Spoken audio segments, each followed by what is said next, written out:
One beat a day, one beat away from the lifestyles that I'm gonna live. One beat away, a heartbeat away, might be today.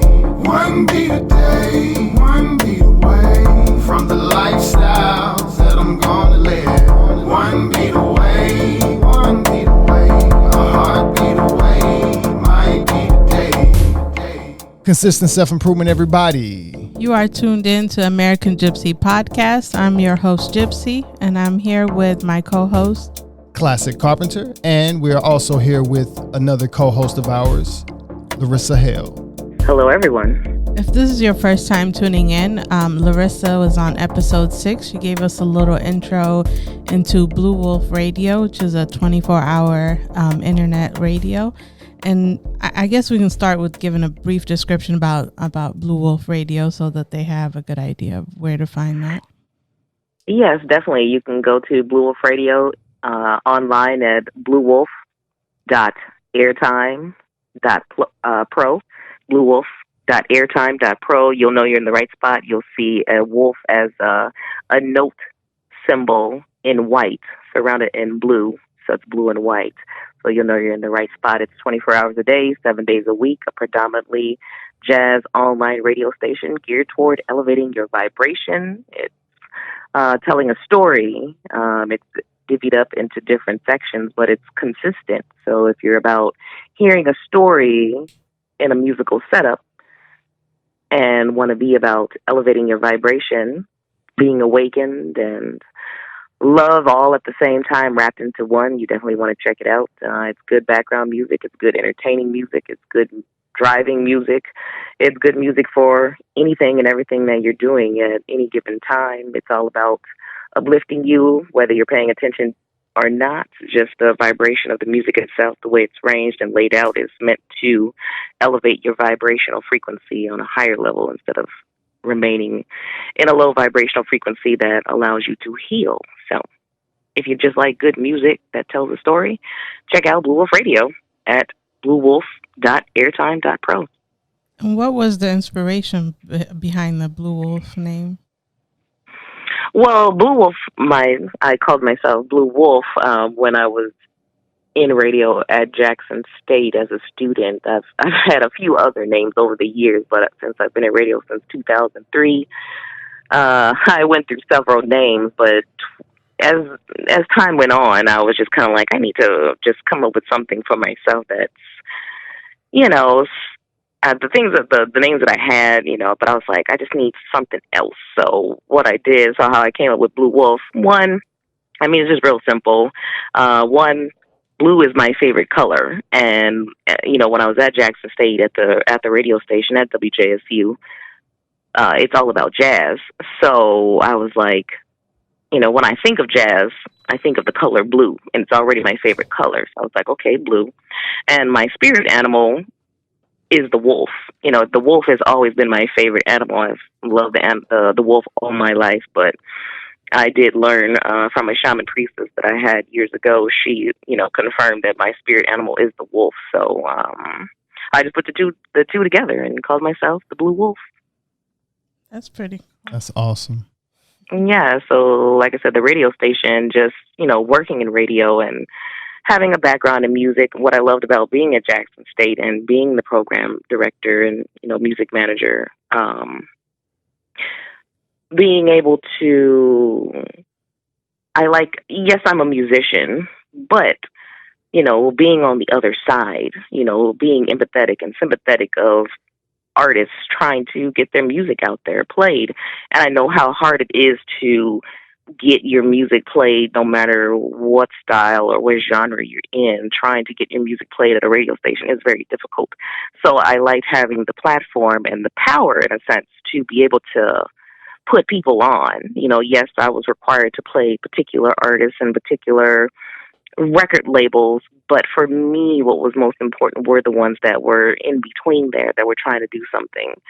So my motto has always been, and still to this day, with even Blue Wolf Radio, is if it sounds good, I'm going to put it on there, and if you bring it to me, I'm going to give you the opportunity.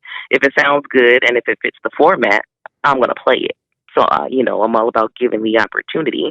And if people don't like it or they love it, well, hey, I gave you, that's what you wanted. That's what I put out there. So I like having the opportunity to provide a platform for artists to try to get their music out there, and having the background experience of having the resources and knowing, making relationships with the marketing people, the representatives, and the labels and things like that. Having those resources and being able to one day be in a position to somehow help any type of artist, whether mostly independent, try to just get their music out there, or um, just be of some type of service to help that artist, because I am a musician, so I know what it feels like to be on that side. I know what it feels like to do all of those things. So being able to be in that position, and there aren't many to almost none, black women or just women, period, in radio in a sense that have the platform, not being just a host or, something, but having the platform itself. With the closest, is kind of like Kathy Hughes with TV1, inspiring me with that as well too. But, just I wasn't even thinking about, I could be this, this black woman doing this. It's just about being a musician, who understands, the things that artists go through. It's more than just people think that we just roll out of bed and we just do this stuff. No, artists, musicians practice, study, they're, if you don't see them or hearing them, they're doing something to perfect their craft and, just wanting to get their music heard. So it just feels good to have a platform that I can allow artists that want to get their music out there, including artists that are already out there that you already know about, and going into their discography and playing music that doesn't necessarily you hear in the mainstream. You may have it in your collection, but you're not going to hear when you turn on the radio. So if you're a real fan of that artist and I play something that you don't hear in mainstream, but it's something you have in your collection and you hear it, you're going to be like, what does this person know about that? And then the person that, other people that may be fans of artists may not necessarily know about that particular song. It's like, oh, wow. And then on top of that, sorry, I'm almost done. No, go even ahead. on top of that, even on top of that, it's just to say when the artist comes into your town and you've heard a particular selection by that artist, if that artist comes to your town, you find out they're playing at some particular venue, you may be like, I like that song that I heard, and they coming into town, I'm going to go check them out. You might have a new fan. So, it's being able to help assist in that is basically the whole point of Blue Wolf Radio. How do you go about like selecting the songs? Like how do you find the songs? There's a lot of different things. It's a lot of things that go into it. I have a particular sound that I'm looking for, a particular story. It just depends. Do you use any kind of tools or? Like, no, I just listen. Search, I guess. Oh, I mean, besides artists, I just research artists, whether it's YouTube or people sending me something, I'm just always kind of researching and just kind of researching people that, let's just say, even in like how Pandora will, like if you're listening to Jill Scott or something, and then they may suggest some other type of artist, for example, that, aren't a Jill Scott, but they kind of fall into the category of her. And you're like, I don't know who that person is. I like that person. Yeah. I'll hear that person and go look up what's in their discography and see what else they got. Even with Jill Scott, it's like, yeah, they're playing all this Jill stuff, but what else does she have up in here that doesn't get played, that sounds good, that's just going along with the story? So I just kind of just collect. So that's what the music library is all about, So for me, I just have a library of different songs and whatever, even I'm just walking and going through life, a particular phrase or a particular moment or something will just hit me and I will start the playlist like that. It's like writing a script to a TV show. You have a moment, a particular topic you want to talk about and go from there. So I just kind of go through my library of music and just feel like, what songs in here kind of fit the story. That's still jamming, that's still going to capture your attention, because yes, I'm telling a story, but it's still, the music still got to sound good, it's still got to be catchy, or something because the whole point of when you're working in radio as as the DJ or the VJ or, the one that's doing the music still got to be good. Right. And so, it's a lot that goes into it. So, the story itself is just kind of changes week to week. It's just what inspired me or whatever I want to talk about. So would you say that most of your playlist is songs that you do enjoy versus what do you think someone else would enjoy? Pretty much, yeah. Yeah, because even when I was working at Jackson State, because I would get like hundreds of CDs, monthly. And, it's so many times, a lot of jazz artists like to do, especially straight ahead jazz, they like to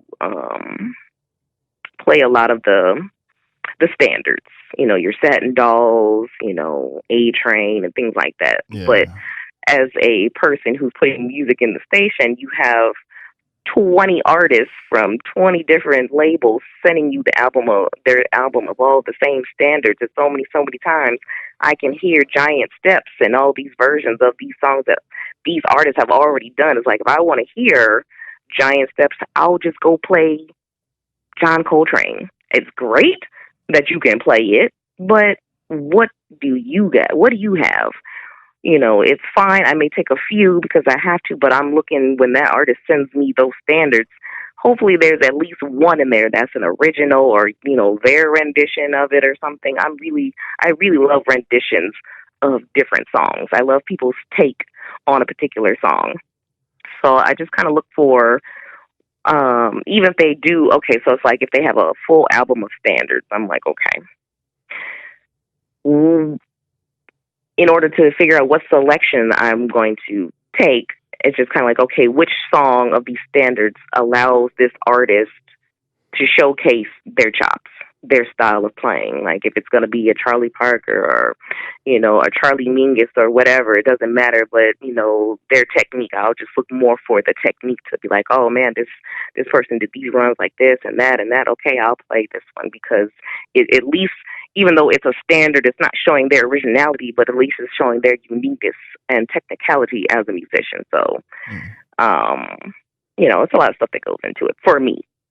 So is, of course, jazz is it's a freestyle style of music, but like classical music, is there a problem selecting music because it's the same kind of, or it's the same music, it's the recycled piece over and over again? Is that an issue sometime? Yeah, it can be because, like I just said, Satin Doll, Take the A Train, 1 O'Clock Jump. If only artists are it's fine that they want to do the standards because it's their way of, paying homage to the artist. And that's not a problem. And paying homage to the style, that's not a problem. But I can't, if I'm responsible for 24 hours of music, I can't play Satin Doll 100 times. Right. Yeah, I'm playing different artists, but that's the same song. And even if one person is Satin Doll, the other one is the A Train, I still got 20 artists that have them same song. So it becomes harder because I can't just because I can't keep playing those songs over and over. That's the thing. So my thing is, if I'm going to play them, especially in radio, and you have your audience that are straight ahead aficionados, they're more concerned. They care more about hearing the version by Miles Davis versus someone else that's modern that's doing it. It's great, but the real straight ahead ones that are listening and, are donating their money and things like that, they want to hear the old heads. They want to hear the Ella. They want to hear the Oscar Petersons. It's great that Johnny over here can do it, but if I'm going to listen to it, they want to hear from the actual person. Right. And to I guess while we're even in this repetitive conversation, to think about it as a professional, as a, musician, even just playing in the orchestra, from my childhood to even to my adulthood, we played a lot of the same songs. What do you think it's like as a musician to have to recycle these same classical pieces or these same jazz pieces? Why do you think that is? I mean, mostly it's again paying the homage, because people do like, there's that level of nostalgia and the remembering and the honoring and the continuation. So on a historical aspect and carrying on the tradition, yes, it's definitely necessary and needed, because like, the term Sankofa, if you don't know where you came from, you don't know where you're going. So yeah, there's a level of it, which is fine, of having those standards to remind us of, the traditional style and what it means to be the traditional style, and honoring the pioneers within it, whether it's jazz or classical. As a musician, as the musician itself, being in that, playing the music is a little different, because you're the artist. So it's like, you understand you're getting that history, but then there are, at the same time, there are some that do have to play that, but also want to play something else and go on to something different. That's kind of how, contemporary jazz to me kind of evolved, is because, if you think about it, even though a lot of straight ahead aficionados may kind of look down upon, or, not fully accept contemporary jazz because they feel like it falls more into the R&B genre, neo soul, those areas, which is fine. But a lot of those, pretty much almost all of those contemporary jazz artists started in traditional jazz. They did play those traditional style straight ahead tunes. They understand it, they know it, but they wanted to do a little something else with it. But that's how you have developed all the other genres in music today, whether it's hip hop, R&B, are all little pieces from those earlier genres of music, blues. Evolution, basically. Exactly. So, yes, it's from a musician and even as an audience, both are needed. All I'm saying is, when you are doing the business side and you're having a station and you're playing this music, you are limited, because again, I cannot play Satin Doll 10 times in a row, just to show love to the band, huh? Right. So again, so it becomes hard. So for my job, I have to try to find something else within their playlist to still be able to put them out there, but something that's not already in rotation, Yeah. So, yeah. What does that mean? I've heard you say that a couple of times, Satin Doll, and a couple of other technical terms for a non-musician. I don't get what that means. Is that a type of jazz music? Yeah, Satin Doll is just it's a jazz tune, and I just think about like those are just famous. Those are like famous traditional straight ahead jazz tunes, like Satin Doll, Take the A Train, things like that. So it's just kind of, I'm just it's kind of mentioning those, almost like the history of history class. It's basically, when it's to music, most musicians or jazz musicians know certain songs that, it's just kind of like a universal song. Yeah, if you ever, go into cover songs, basically. Yeah, yes, cover that's yes, thank you. Cover tunes, but they are they're traditional styles of tunes that, Duke Ellington, made, and things like that. So, because Duke Ellington was considered, a great musician, with a background of classical and, his writing style and all the music, but they're, how any famous person has those particular songs that, have made, that are associated with them, that are well known. Satin Doll is one of those songs. Take the A Train, all these standard, that's why they're considered standard traditional tunes that, it's like even with Christmas, how you have them saying Christmas songs, Jingle Bells, if you just think about Christmas songs, when people come out with Christmas albums, if I was a radio station playing Christmas music, I can only play Jingle Bells a few times. I can't play Jingle Bells from 10 artists, playing Jingle Right. Bells.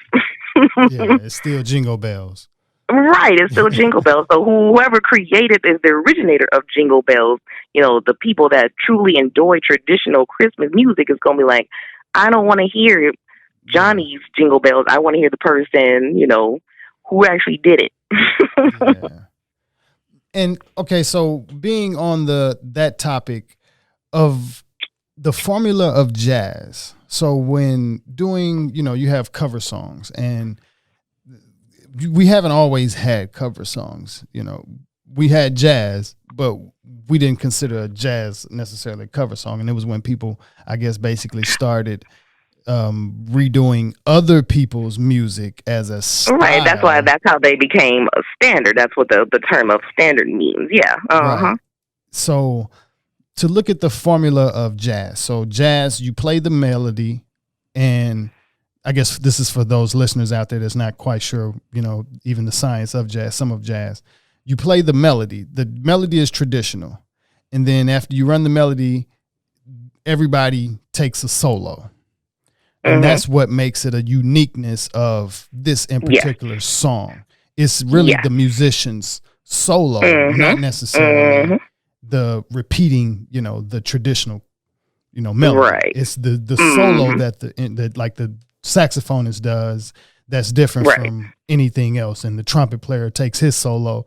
That's basically what makes it a different Satin Doll than the last recording. So on each recording of jazz, you're getting a different solo. Yeah, you get the same melody, but a lot of people listen to jazz for the jazz soloist. Right, and that's about their uniqueness of their call and response, because that improving part is, that call and response of, just redoing the melody. So if Ella Fitzgerald is singing a tune, the person that takes the solo is kind of, calling it, responding to how she did it. That's why she was so famous about doing the different styles of instruments with her voice. So, it's the call and response is really the improving part, and, telling the story while responding to whoever the lead is. Yeah, definitely. And every artist is unique in their own way, but you do have a lot of them that do try to emulate the solos, because a lot of times when you're doing cover tunes, you try to get the song as best as you can close to it. Especially like when it comes to classical music and live performance, especially with classical, that's why you have the music, you're playing it just the way that composer arranged it and wrote it. So yeah, that's a little different. You don't have the room because what's in front of you is what you need to play. Yeah. And why haven't they implemented like some of the jazz formula into, I know they did, what do they call it? Is it a condenser or something like that? Or what is the improvisation term for the classical? Oh, you're talking about, I don't even think there's there's solos, but they actually do, but they're not improvable. If you remember, basically. Right, because first part in being in an orchestra, first chair always gets the solos, but that them solos that first chair gets, it's already written out for them. They're not making up that solo. That solo is already on that sheet music for them to play. They just playing it by themselves, but they're not making up what they're playing. But I'm saying for some pieces, they have I think there is like a break that they have to where the soloist just kind of runs with it. I can't remember exactly. Right, but that's like if you've got like a Yo-Yo Ma or somebody like that's a featured main artist. But just if you just have like a Philharmonic, the first chair in them sections is going to be a flute player or somebody that's got that solo, but that solo is already written out. They're not making up that solo. Right. And to me, that's just what, I think because, classical is it is more structured. So jazz, kind of allowed, structure to become free, and then everybody ran with that. And I've kind of touched around on that with some ideas, musical ideas that I have, some cello foundations and stuff, to where can a classical, style song be designed to where there's improv, almost just like, there's a verse. You do your hook and you do your verse, but it's in a classical form. And Yeah, that's kind of yeah, basically definitely. what I've kind of done, but I would like to see it done in a live orchestra style, Yeah, most definitely. I would just, to where you I have a love, lineup of musicians that would just come up and, do a solo in between. yeah, most definitely. I mean, I even enjoy if, I would love to hear symphonies that do, play a classical rendition of a hip hop song, Well, it don't have to Like, be hip hop. It could be just a new form of beautiful classical, to where there's a place in the classical piece where there's just a background music and the person does a solo, to where every time there's a different soloist that plays that piece, it's not the same thing. They're doing their own improv in particular part. And it's not like the music stopped. No, the music is still going. mhm. It's just they're taking a verse. Yeah, I love that. Yeah, definitely. So I have some Definitely. examples of it. I have plenty of examples of it. It's Oh, something yeah, that I would that's, like to that's, see more, because even if I was to yeah. try to approach orchestra about doing anything, they're most likely gonna just come join us, come sit in the orchestra and play along with what we do, and And we'll that's still we'll cool think too. about we'll think about it. Yeah, that's a great idea. Yeah, and I would love to see more of that as well. I mean, and that this is the opportunity to create such a renaissance, and this new revolution of bringing classical music. Kind of, doing things like that. I think it would draw more people up to be more appreciative of the genre and just the music by doing that and seeing the beauty in it and seeing a young person, who, has the training, but yet the creativity and the freedom to, want to, do something more with it. Most definitely. Yeah. I love it. Yeah. So once we get things established a little better, we'll see how it goes once we find some orchestral organizations to pitch it to. There's a lot of different little, Wonderful. individual things around Awesome. the LA area, but it's I weird out bet. here as well. Still weird. So I bet, but you'll make it happen. You'll make it happen. yeah. We'd like to say that this episode is sponsored by Guardian Oil. Guardian Oil is to protect, disinfect, and also help during combat or physical wrestling, jujitsu, combat training of some type. It's an essential oil-based disinfectant that has 99% isopropyl alcohol, basically.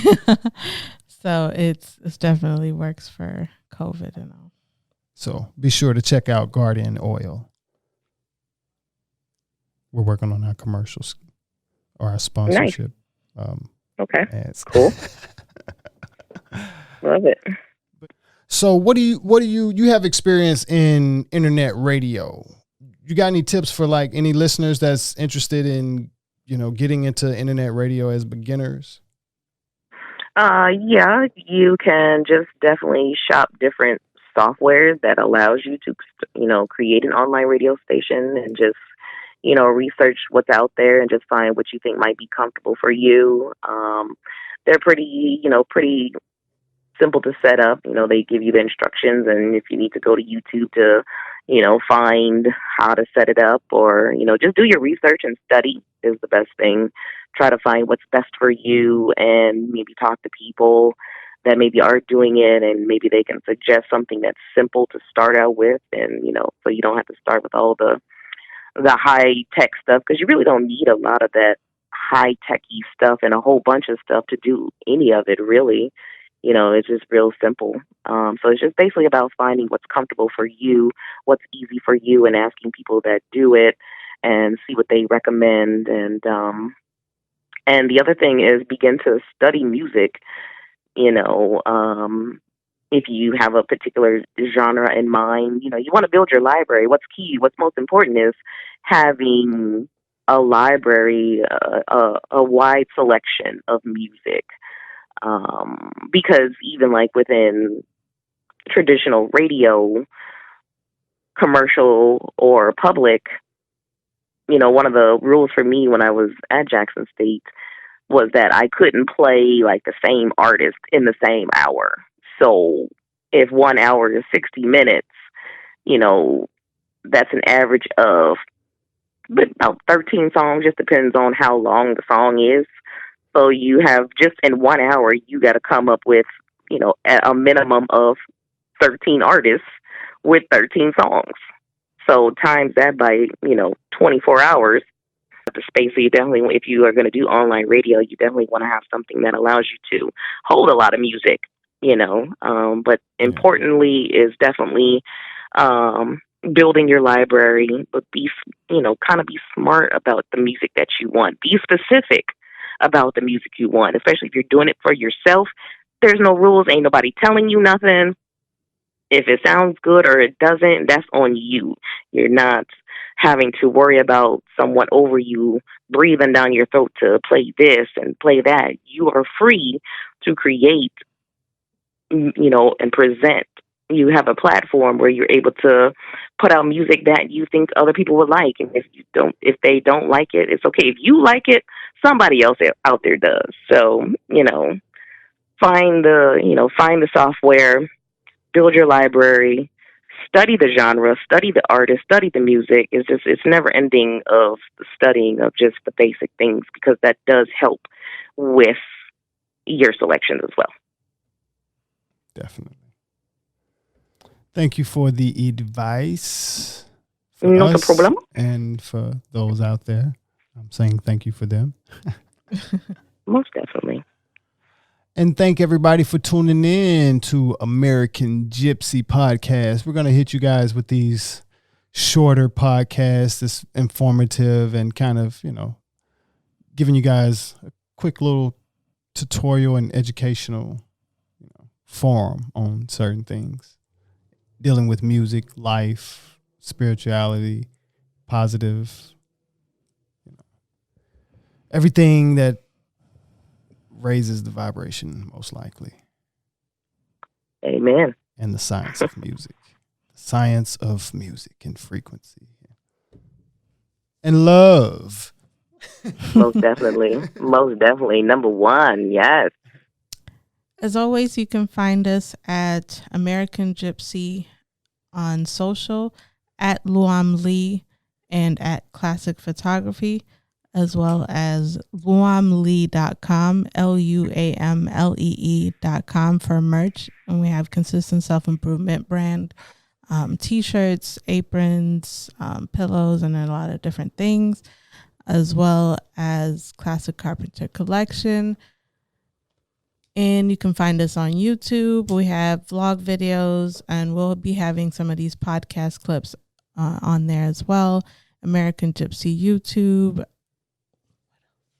Classic.com for website graphics and other needs. That's KLACCIK.com.